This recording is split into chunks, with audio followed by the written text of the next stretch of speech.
Pemirsa, seperti hari raya lainnya, Hari Raya Idul Fitri biasanya memberikan kegembiraan bagi pedagang karena menjadi momen untuk meraih omset yang lebih tinggi.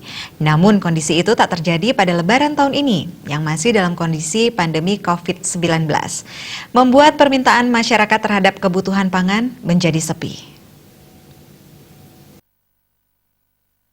Seperti halnya buah yang menjadi salah satu produk cukup laris saat Lebaran, salah seorang pedagang buah di Pasar Badung, Sang Ayu Anggawati mengatakan, dari H-3 Lebaran, biasanya pembelian buah sudah ramai.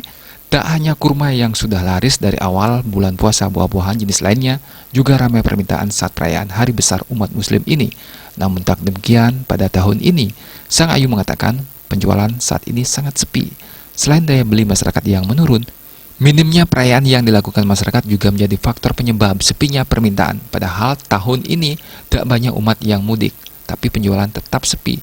Kalau sebelumnya yang belanja buah itu ramai biasanya untuk hidangan di rumah-rumah, harga buah saat ini stabil serta pasokan melimpah, termasuk buah impor.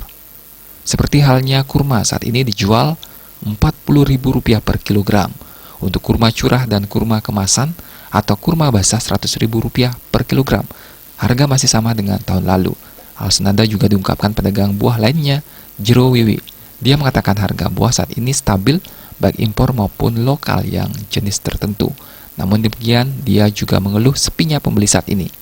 Widya Stuti Bisnis Bali melaporkan.